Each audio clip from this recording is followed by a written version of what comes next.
we're so happy to see you all today. So I want to welcome you all to this year's Jacobson Family Sustainable Impact Lecture Series.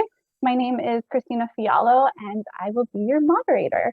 A little bit about me: I'm an attorney and the managing director of the Brittingham Social Enterprise Lab, which is a center at USC Marshall that is really educating and empowering the next generation of social entrepreneurs and social impact leaders.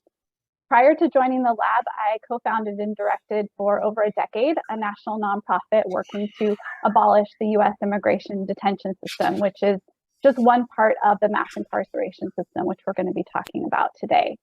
So I am, of course, super excited about today's topic, which is community economics, a path toward decarceration. This is actually the third panel discussion in our series this academic year. And our series theme is on how businesses are centering community in social impact. And I really want to take a moment to thank the Jacobson family for really endowing this annual series, as well as my wonderful team here at the Brittingham Social Enterprise Lab. Before we jump in, I just want to share, if you're an audience member and have any questions or comments throughout the presentation, please feel free to put them in the chat box at the bottom of the screen, organizing them so I can pose some of your questions or share some of your thoughts with the panelists towards the end of the hour. So today's conversation is an important one for anyone interested in social impact in Los Angeles. LA incarcerates more people than any other city in the United States, and our country imprisons more people than any other country. Right now, as we speak, there are over 2 million people, that is mothers, fathers, and children, who are incarcerated in the United States.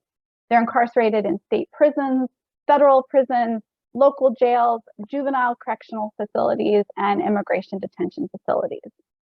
The US government spends over 80 billion taxpayer dollars a year on incarceration, and there are more than 4,000 businesses, including private prisons, that profit from locking people up. But there are some really creative social enterprises and co-ops that are working to change this reality. So today we're going to be discussing how to address decarceration in a solidarity economy framework, and how our panelists really are broadening the strategies for working with people who've been incarcerated. And with that, I would like to introduce our panelists. So Quan Huynh is the executive director of Defy Venture SoCal. Quan served 22 years in jail. Paroled from his life sentence in 2015, he formed his own business 6 months later to help formerly incarcerated individuals have the best shot at their second chances. He's also the best-selling author of Sparrow in the Razor Wire, Finding Freedom from Within while serving a life sentence. So hi, Quan, welcome. Sam Lewis is the executive director of the Anti-Recidivism Coalition. Sam was sentenced to life in prison and denied parole 8 times before his eventual release in 2012. In 2017, he created the Hope and Redemption Team, also known as HART, which is a group of 9 former California life prisoners who go back into California state prisons to provide hope, demonstrate that redemption is achievable, and to provide and prepare participants for successful reentry into their communities. Sam is a recipient of a Bank of America Neighborhood Builders Award, Uncommon Laws, Uncommon Heroes Award, the 2019 Danger Man Award, and a Social Justice Partners Los Angeles Accelerator Fellowship, which is where I met Sam. And our third panelist here with me today is Dr. Jessica Gordon-Nembhard. She is a professor of community justice and social economic development in the Department of Africana Studies at John Jay College of Criminal Justice in New York. She is also an author of Collective Courage, a history of African American cooperative economic thought and practice, and a 2016 inductee into the U.S. Cooperative Hall of Fame. So so glad to have you all on this webinar with me. Before I jump into my first question, which is going to be for you, Sam, I want to share that the content and discussion today will necessarily engage with racism, governmental abuse, and other forms of oppression. Much of it will be emotionally and intellectually challenging to engage with, and our intention really here today is to create a brave, empathetic, and thoughtful space And if this is your first time really diving deeper into learning about incarceration, we also want to encourage you to check out a few books afterwards, such as The New Jim Crow and City of Inmates. So with that, I will turn it to you, Sam. So you and I have talked a bit about the prison industrial complex, which for those of you who haven't heard this term, it reflects an interconnection among the prison system, the political system, and the economic system. And your work with ARC, Sam, is really trying to combat, at least that's how I see it, combat the prison industrial complex from all three angles. So for example, you're working with people inside the system, you're working to change laws, and you're also addressing how prisons have become really a market for profit. So I'm hoping you could share a little bit of an overview of the mass incarceration system, really to help ground this conversation in the problem. That would be great. So I'll turn it over to you, Sam. Thank you, Christina. First, I'd like to say, just for everyone to be clear, I really believe that the Constitution of this nation could be the greatest document ever, the greatest living document ever created. Could be. And I say that because there's a direct link between mass incarceration and the systemic racism rooted in the birth of this nation. There's no way around it. That's just simple facts, not my opinion. If we look at history, we'll see that after people were enslaved in this country, brought here against their will and enslaved and forced to work under brutal conditions, the Emancipation Proclamation was passed, which was supposed to free people that were enslaved. It was immediately followed by the Black Codes. The Black Codes, if you're not aware of it, restricted people that were newly freed from owning property, from conducting business, and from buying and selling land. Literally, you could not do those things. Eventually, the Black Codes blended into what we call the Jim Crow laws, where you couldn't vote, you had no equal rights, no equal education. Eventually, the next iteration is what we now call mass incarceration. And I say all of that to make it really clear that these are just different iterations or changes that this country has gone through. And to back that up, let me give you a few statistics just so we can look at this from a macro level. As Christina earlier said, we incarcerate more people than the rest of the world. The United States is 4% of the world's population, just 4%, and yet we make up close to 20% of the incarcerated people in the world. 4%, 20%, that's a lot. Black men comprise 13% of the population, but 35% of those that are incarcerated, 35%. If we look at it from a calendar perspective, from 1850 to 1940, racial and ethnic minorities, including foreign-born, non-English speaking European immigrants, made up 40 to 50% of the prison population. That immigrant population are now considered to be Caucasian. In 2015, or after 1940, going into 1970, I can call it the blackening of our carceral system and the first prison boom. As of 2015, 55% of imprisoned people in both the federal and state level are Black or Latino. These are simple statistics that are just facts. And so when we think of it from the perspective of mass incarceration and systemic racism, all of these things can be linked via a timeline to see where we're at today. In between a lot of these things are instances, and most recently in the newspaper, Citibank was just sued for charging African Americans a higher rate of interest or not giving them loans at all. And this is just one example. Wells Fargo was just charged with this a few years ago, and if we go back, there's redlining. There's a whole iteration of instances where African Americans and people of color have literally there's literally been an attempt to marginalize and decrease their ability to just be free. And freedom in this country, in our Western democracy, sadly, is based on money and wealth. And part of that is property, being able to own property. And if you remember when I went back, Black codes said that you could not own property, you could not purchase or lease property. I'll close with this last piece. Think about World War I. The first GIs that returned from World War I had an opportunity to be able to purchase land or property with the assistance of the United States government, except for those of color. Our middle class or our wealth of this country was based on that first step after World War I. And we were literally, people of color were literally erased from that opportunity. And so when we look at the levels of economic growth or economic wealth for families, people of color lag far behind, not because they don't try, not because they can't succeed, but because every step of the way, there have been barriers placed in our way to stop us from being able to grow economically. Oh, thank you so much, Sam. I think also what you're really highlighting is a lot of people say, oh, the system is just broken, but really it's not broken. It was designed this way, and it's designed to profit those who are still and have sort of always been in power. So thank you so much for getting us started that way.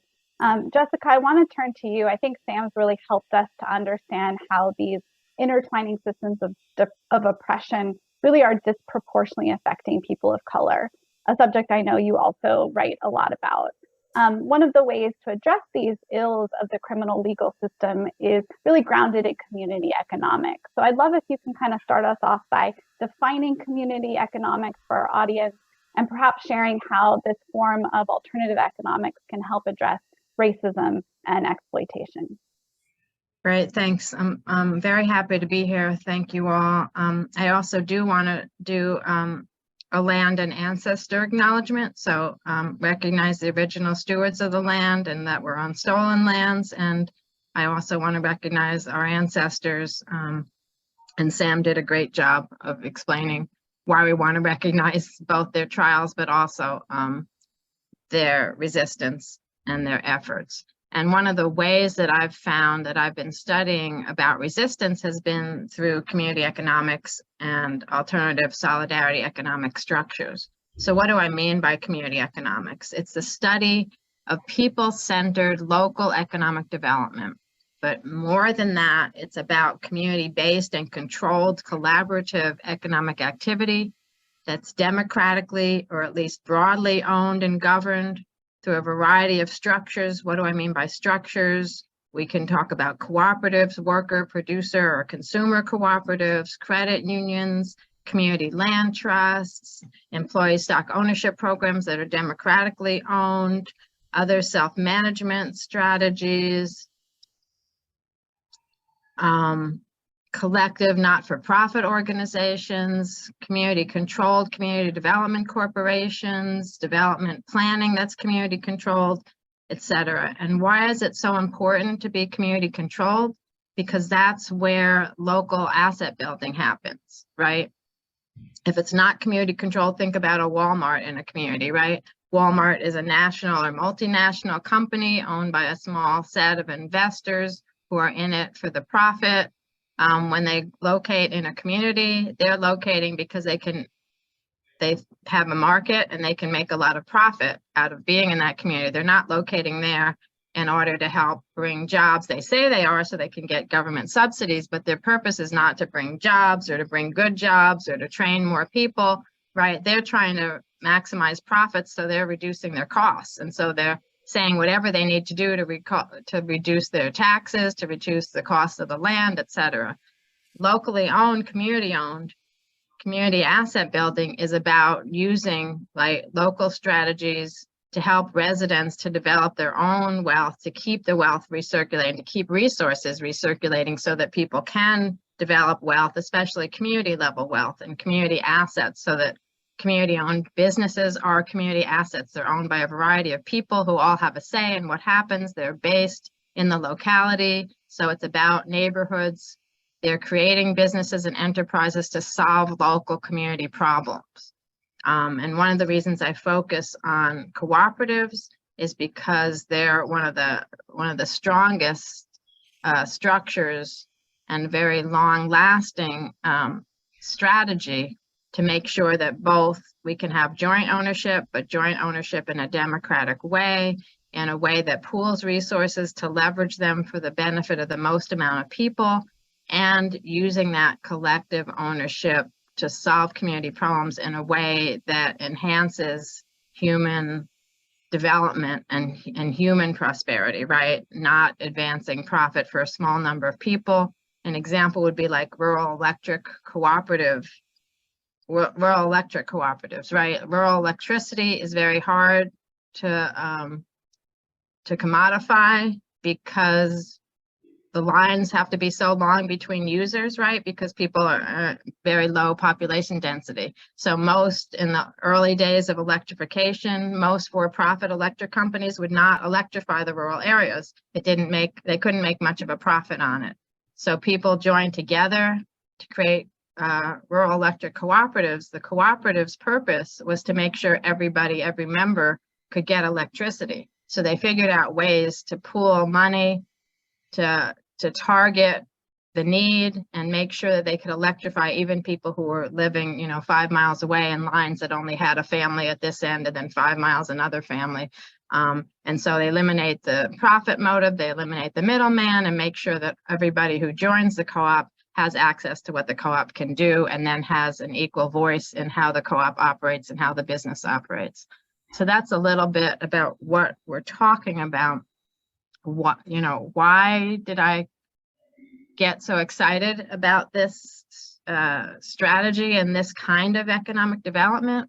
Because, again, all the reasons that Sam already mentioned about racial exploitation and actually gender exploitation in our society, and the fact that we're so controlled by capitalist business models that so many people are left behind. And we have such a huge wealth gap, we have huge income gaps, we have huge gender wealth and gender income gaps.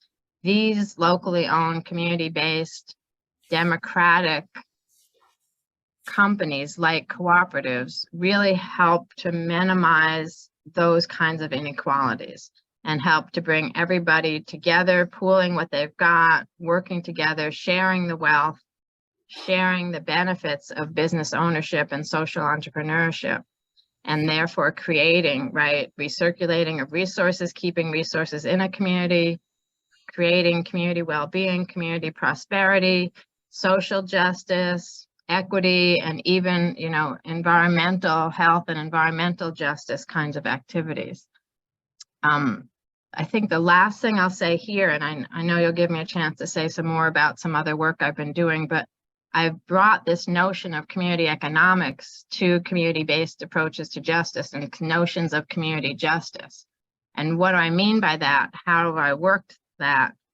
I now actually teach a course in it, and I actually probably need to write something about it, publish something about it. But I look at the ways, similar to the ways I look at economic activity on a community basis, that's solidarity and democratically created to benefit the most people. I also look at the ways that community initiated and community controlled efforts and practices, including community economics, help to address community problem solving, prevention, and healing, especially when we're talking about criminal justice issues and social, gender, education, health justice in general. And what I've been studying and learning is that one way to look at achieving public safety, is to actually think about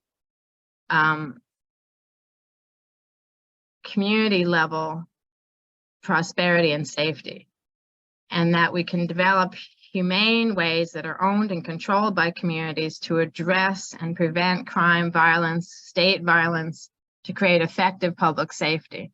And so looking at community-based approaches to justice allows us to both address a lot of the issues that would help us to prevent violence and crime, but also helps us to recognize state violence and economic violence and to figure out ways to address those, and to help us answer questions like, how do we address growing inequality in economic and criminal legal systems and the state violence, that's created with that, And again, community ownership, community-based economic development can help us do that. How do residents become involved in decision-making and issues that matter and change power imbalances? Again, owning and controlling our own resources, creating community assets can help us do that. What alternative economic, social, health, educational, and public safety strategies can we use to promote change, to achieve public safety and community well-being, they're all linked together. And the more, as we saw with the prison industrial complex, right? The criminal system, criminal legal system, the political system, the economic system are all related and profiting from locking up people and using public safety against people. Well, the same way we need to then bring political economy, solidarity economics, cooperative economics as a way to counteract the power of the prison industrial complex. Thank you so much, Jessica. I know your own research has done, or the research that you've done has also looked at cooperatives designed by and for people formerly incarcerated. I think you've mentioned in Italy, Canada, and Puerto Rico. And I know right here in Los Angeles, we actually have an organization called Collective Remake, which was a semi-finalist in our lab social venture coaching competition as well. Do you want to share, before I turn it over to Quan, I have so many questions for you, Quan, but do you want to share maybe an example from your work, from your collaborations that have been either, that have been like designed by and for people formerly incarcerated? Oh, yes, I'd love to. That's my new passion, and some of the current research I'm doing is to look at the way I know that cooperatives solve local problems, as I said, and I've shown in my book, Collective Courage, how cooperatives have helped African American communities to really address a lot of market failure, racial discrimination, et cetera, by having us on our own businesses and that kind of thing. So I started to look at, where's the most marginalized groups now, and that's people in cages, what's happening with incarcerated people and previously incarcerated people in terms of, how can we use this co-op model in that case? And so actually I'm going to use Puerto Rico as my example. I'll mention quickly something happening similarly in Ethiopia. The Puerto Rican League of Cooperatives works with the Corrections Department and established, I think they have 4 or 5 now, worker co-ops among incarcerated people in the facilities, so still in cages. And so what's happened is they're able, and actually this was because the first group, a group of artists, actually demanded that they be given cooperative economic training because they wanted to start a co-op. And they ended up having to change the law in Puerto Rico because the co-op law in Puerto Rico doesn't actually allow people who are convicted of a crime to be on the board of a cooperative. So they literally actually had a meeting with the governor at the time. This was about 15 years ago. And then the state assembly, and got the co-op law changed in order to allow incarcerated people to totally own their own cooperatives. And then they formed Cooperativa Servicio Argos, excuse my Spanish, in the Guayama Penitentiary. And these are artists who mostly did sculpture and other, what's that called? Graphic, I guess that's not graphic art, whatever, sculpture art. And what they were able to do is, so they own their own cooperative business while they're still incarcerated. They partnered with the Cooperative League of Puerto Rico to bring in an educator who taught them about how to run a business, especially a co-op business. They sell their art outside the prison, especially through their co-op networks. So they actually sell a lot of their sculptures and stuff during co-op meetings and things like that. And they've managed to get a relationship, not just with the co-op community, but with the corrections office. They have a memorandum of understanding. They pay about 15% of their profits to the prison system for use of their computers, room electricity, all those kinds of things. And they have a separate memorandum which allows one designated co-op member to go out to a venue and sell the art there if they bring 2 guards with them. So they actually bring money into the prison system, as well as are able to pay themselves living wages so they can help support their families while they're in prison. They're running their own companies, making their own decisions, even though they're not actually allowed to touch the money, right? They still have a treasurer who oversees the corrections officer who handles their money for them. but so they have some restrictions, but it's a really interesting model. They also have made some decisions like who's allowed to go out and do the sales. It depends on how active they are in the co-op. They've made sure that any co-op member who's a parent sends some of the money that they make in the co-op back for child support, things like that. They keep, they have regular business practices. They retain 10% of the profits to sustain the business. 75% go to the incarcerated workers themselves, both in wages and benefits and distributions at the end of each year, and that kind of thing. And I interviewed 1 or 2 people who were in that co-op who came out, and they talked about what a difference it made in terms of their ability to actually make a living wage and make money and be able to support their families. Second, their ability to actually make decisions, run their own business, make decisions while in the prison, and it changed their whole relationship to other prisoners and to their life in the prison, that kind of thing. And several of them have gotten out, reduced sentences because of their activity in the co-op, and they have a very low recidivism rate, which all the examples around the world are similar. In the Puerto Rican case, before COVID, they had about 50 people who got released over the 12 years of the co-op, and only 2 recidivisms, and 1 person had gotten right back out again after recidivizing.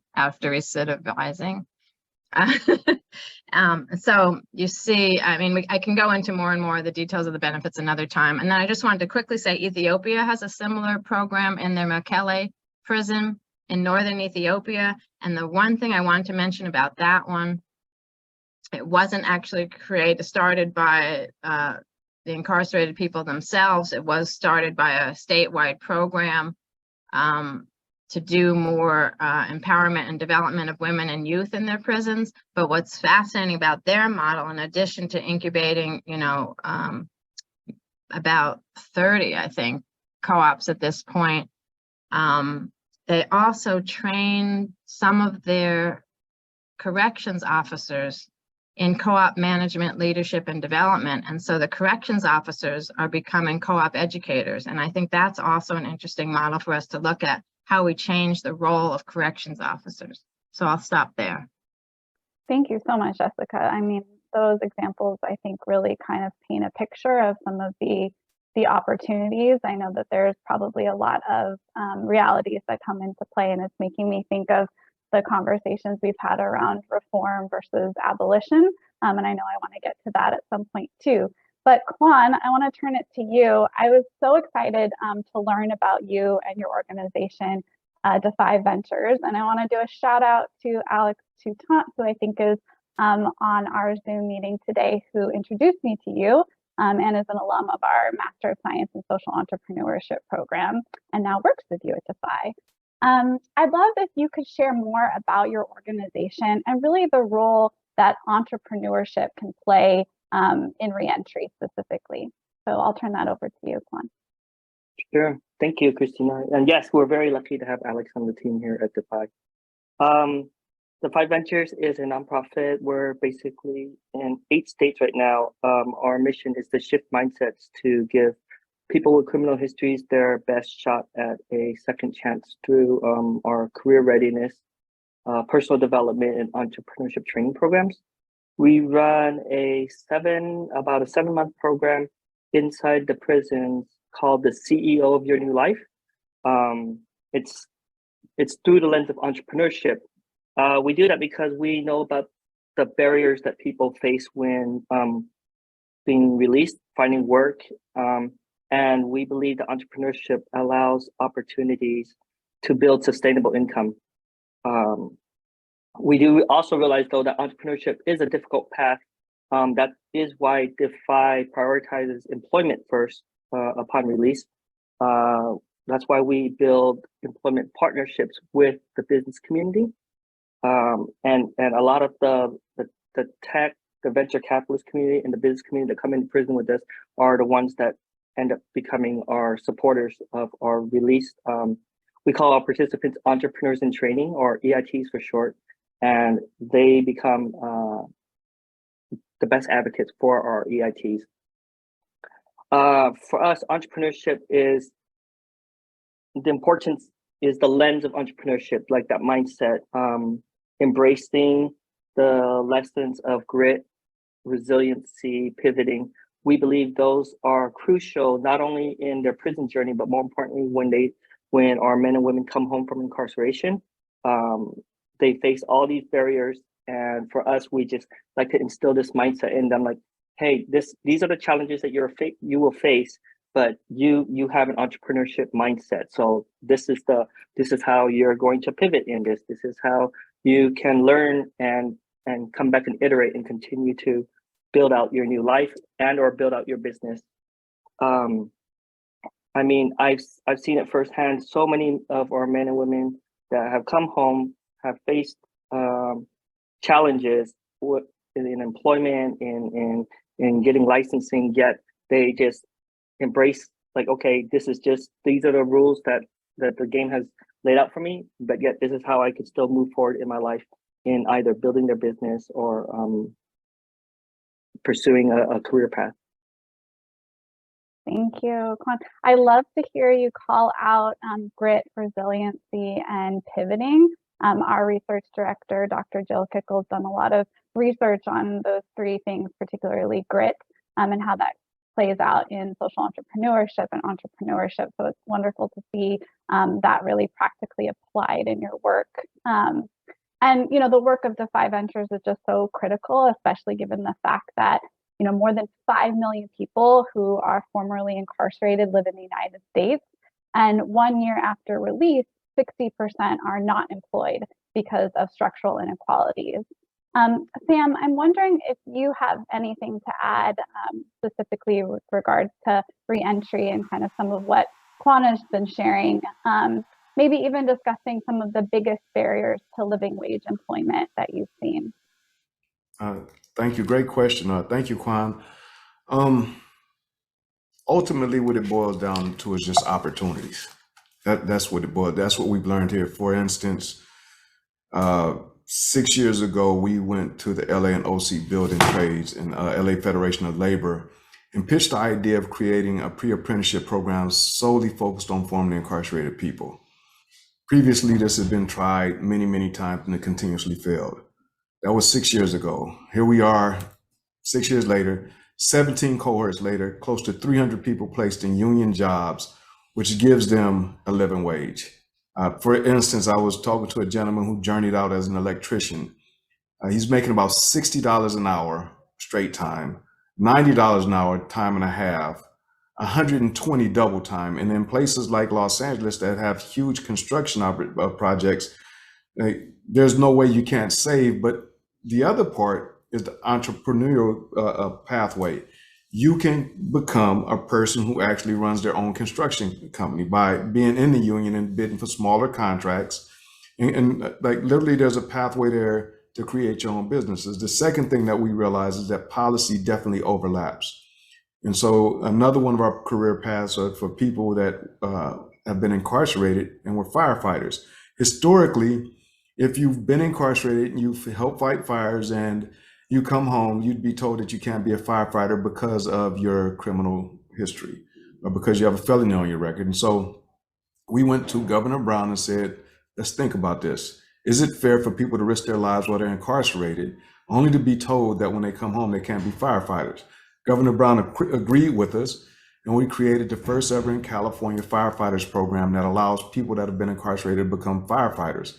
What we learned really quickly, though, was that they would not be able to obtain their EMT license if they could not get their records expunged. And so we passed a bill to allow them to have their records expunged.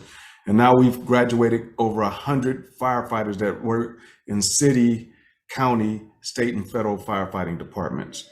And these are just opportunities that we're sitting down having conversations with the people who hold the gate key, so to speak, to these opportunities.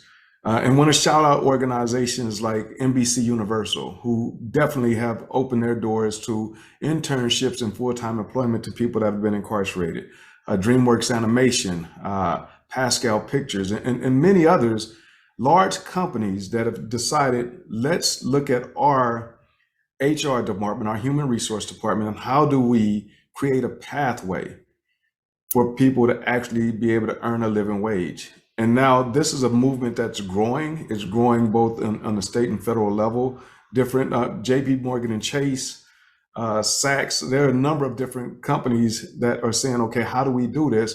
And there's even Dave's Killer Bread in conjunction with, I forget the name of another foundation, I can't remember the name of the second foundation, is working in conjunction with a number of these organizations to create pathways and training for bigger, larger companies to give people opportunities to actually earn a living wage. And so I think the pathway to one, dismantling these barriers or knocking these barriers down is one, changing the narrative of people that have been incarcerated. You look at me and Quan, we both served decades inside. If we walked into a room, you didn't know us, you would not know that. So if I made a bad choice, if I made a bad decision, should that define me for the rest of my life? No, it shouldn't. And if I can demonstrate that I'm ready to come home and have opportunities to become the best at whatever it is that I choose to do, shouldn't those opportunities be there for me to take advantage of? Yes, thank you, Sam. I think what you've all been sharing is making me think more about the statistic I shared at the top of the hour, that there are 4,000 businesses, including publicly traded prison corporations, that are profiting from locking people up. In California, I was part of an effort with my last organization to phase out for-profit immigration detention contracting here in the state. But there remains a lot of concern in California and beyond, of course, when any company profits off of human suffering. Quan, your work is obviously focused on actually the other side of business, which is leveraging business for good. And Sam, you've already kind of noted some of these companies that are making changes and ensuring that there is a pathway for formerly incarcerated folks. Something that we talk a lot about here at the Brittingham Social Enterprise Lab is really how do we leverage business for good? And I'd love to hear from you, Quan, first, why the business community is an important partner in decarceration and reentry. Sure. Business community is important. Several things, like some of our initiatives when we first talked to employment partners, one of the main things that we really asked them is, like, do you believe in second chances? Do you believe in the human capacity to change? And for the most part, all of them will typically say yes. So we tell them in this work, what we're not asking them for any handouts. What we're asking them is to interview, and if they settle on the best possible candidate, and if it happens to be one of our candidates, what we're asking them to do is either be willing to look past the criminal conviction or bring the candidate back in for additional interviews and ask them, like, okay, what was their prison journey like? Where did their transformation begin? What have they done to change their life? And I think what they will find is that, you know, somebody that is just looking for an opportunity. You stated earlier about at the 1 year mark, 60% of the formerly incarcerated will still be unemployed at 1 year. We're proud to say, like, our graduates, 84% of them are employed within 90 days. And that's a culmination, we believe, of not only the mindset shift of our EITs, but the community that we've been able to build, and just this new mindset shift of, hey, there's a community that believes in you once you come home. There are also employers that also believe in this movement once you come home. And now here's an opportunity. Like Sam said earlier, you just have to give these men and women an opportunity and they will run with it. I mean, I created my first company 6 months after parole. I have 6 employees, 4 of them are also formerly incarcerated. And I tell everybody, those by far are my best workers. I don't have to manage them as much. I don't have to worry. They just go show up and they just do their work. So that's just how we look at it. You know, the business community, if we look at it, we could do the best job in prison of transforming somebody's life. We can do the best job of them wanting to be given an opportunity. But if they come home and they're still discriminated against, then what good does that do? So that's why for us, we believe we're not only shifting the mindset of the incarcerated, but we're shifting the mindset of those that can also help us drive and make an impact out here. And that is the business community, to remove these HR boilerplate languages and restrictions in being able to hire and or to license men and women with criminal histories. They've done their time. They should not have to serve a new sentence upon release. So that's the way we approach it. Can I jump in? Yeah, I was just going to turn over to you, Jessica. I thought you might have some thoughts on this.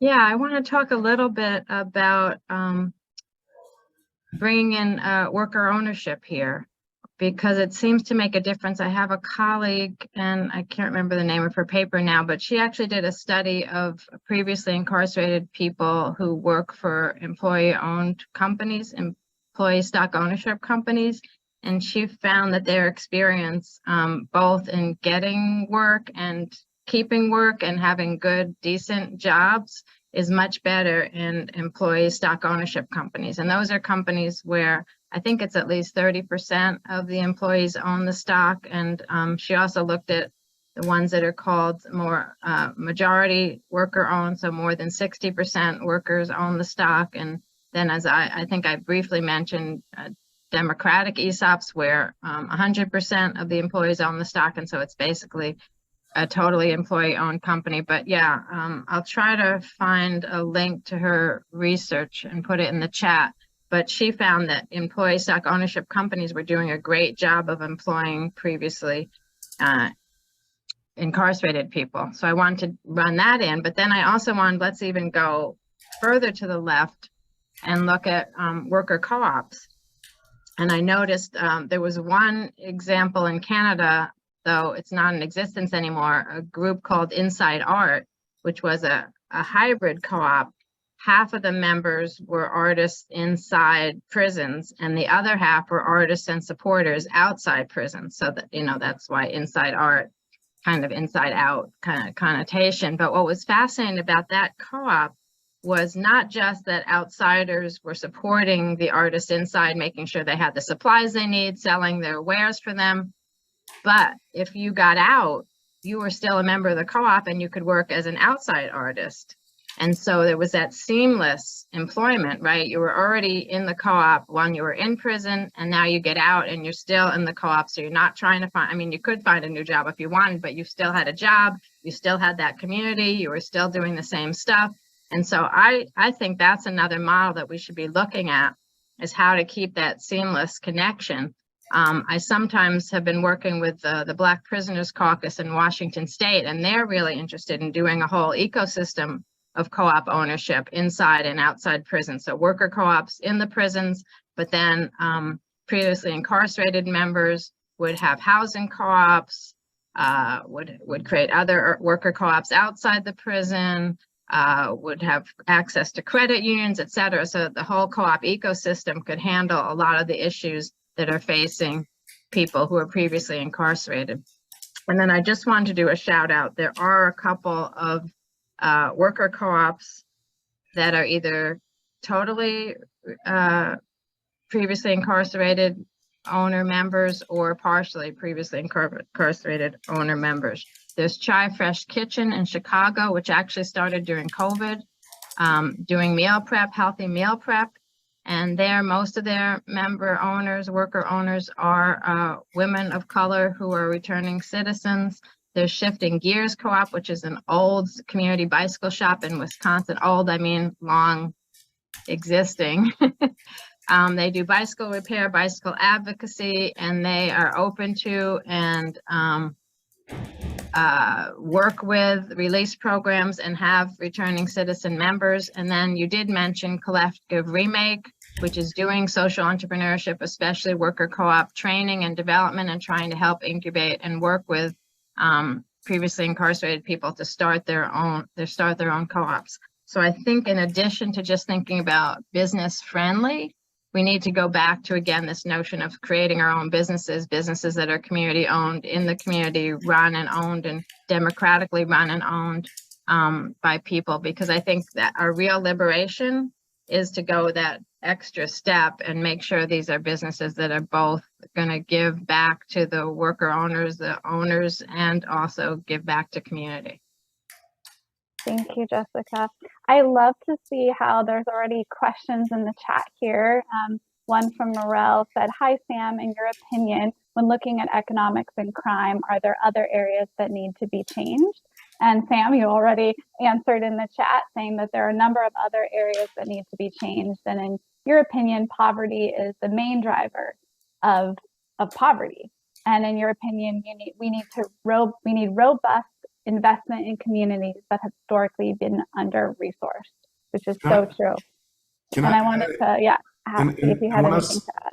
When we're talking about robust investments in community, I mean a combination of, so let's pause for a minute. How much money have we sent to Ukraine? Period. Can we get half of that? Just half of it. And then that's from the government. We'll take that half from our government. We'll go to our business community, match that funding. We'll go to our philanthropic community, match that funding. You're in the trillions by now. And we go to all of these under-resourced communities, which if we map over the United States and look at our prison system, the populations that fill our prison system comes from these populations or these areas that are under-resourced historically that have been redlined. Let's invest in those communities in a number of different ways that think out both traditional and thinking outside the box in terms of making sure that there's training, better schools, after school programs. Like if you think about it, the kid that wants to go to Harvard that has straight A's that grew up in South Central, guess what? The extracurricular activities he wasn't involved in because they're not available. And so the kid that doesn't grow up in South Central, who's not of color, who's been involved in those extracurricular activities, has a pathway to Harvard, even though his grades are no better than the kid that grew up in South Central Los Angeles. And the last thing that I'll say is this. Use ARC as an example.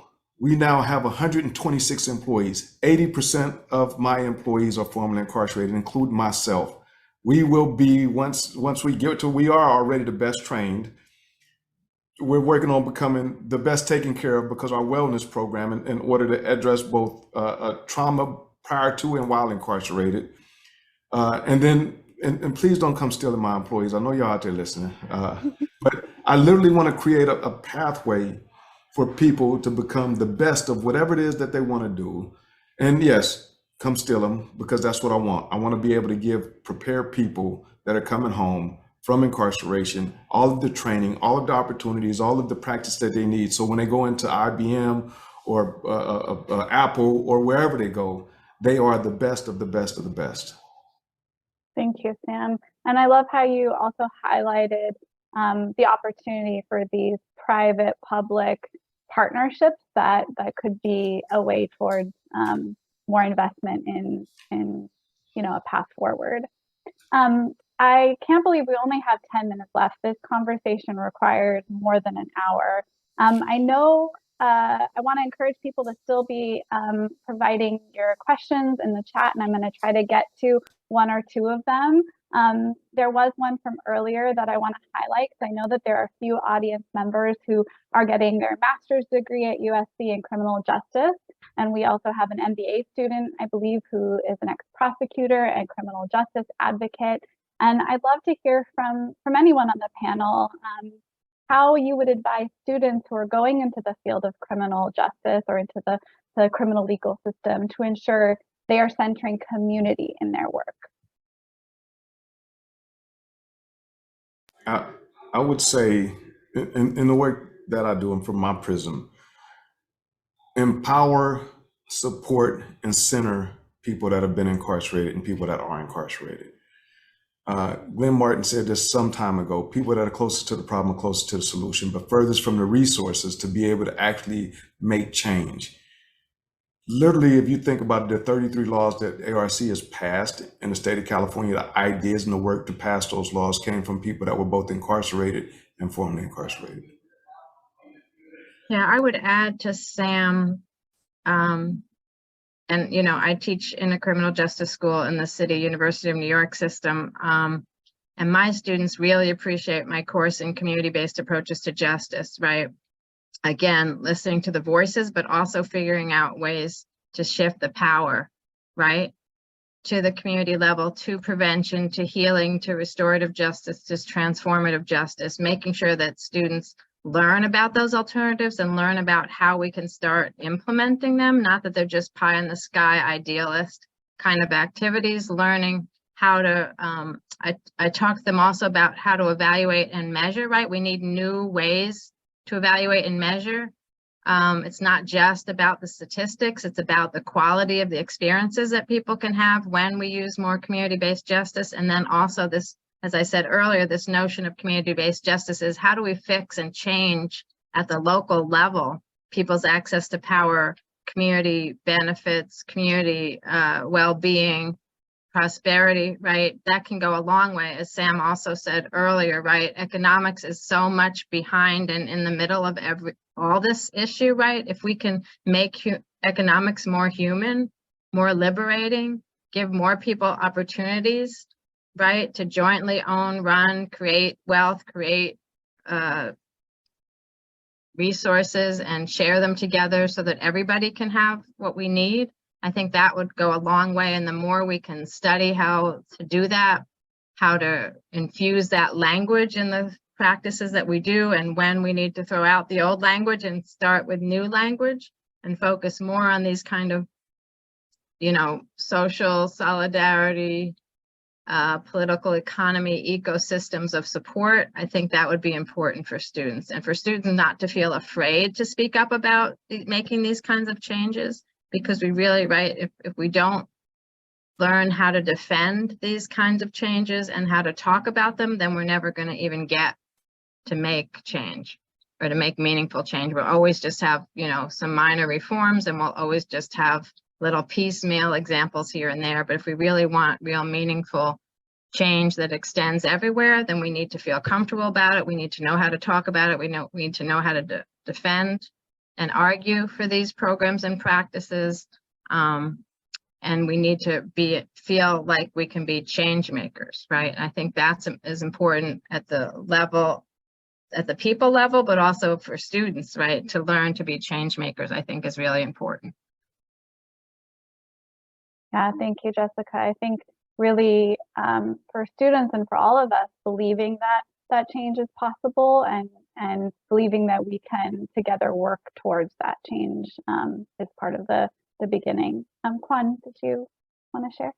Yeah, just a small quick highlight. I mean, even to bring it more, I'm thinking like, okay, like just in California alone, right? It costs $106,000, I think, from the last statistics I've seen, to incarcerate one human being for 1 year, 106. And then once they come home, they're only given $200 in gate money. Like maybe even thinking of what could happen if you took that same 106 and invested in this person coming home in their first year of release, or even just half of that.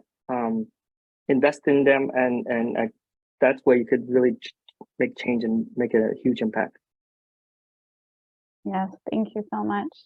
I have one question from, I know, an undergraduate student, Joanne, that I want to share, and then we'll close. So Joanne says, I heard that capital markets have been disassociating themselves from opportunities to underwrite or finance the prison industry. For example, many of the major banks now don't invest in the prison industry. I want to know everyone's thoughts on this and what college students like me could do to use my business and other skills for good in this field. So kind of related to what we've been talking about, how can students get involved, but more specific. So I'll turn it over to anyone who wants to take this question. Private prisons are a very small percentage of the prison industrial complex, very small. Federal system is the next smallest. It's the state systems that have the biggest systems. And so like California, we've now closed 2 prisons. We're headed to closing a third this year and a fourth next year.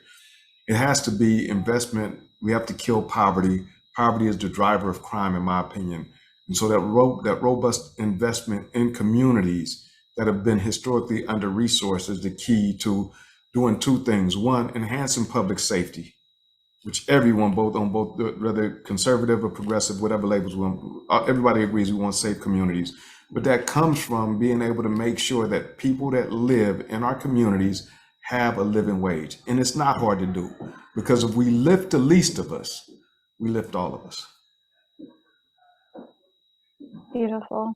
Thank you, Sam, for sharing. Feel free, the rest of the panelists, if you want to answer that question, or if you want to share with folks how they can get in touch with you or follow more about your organization or your work. Thank you, Quan. Put in defyventures.org is their website.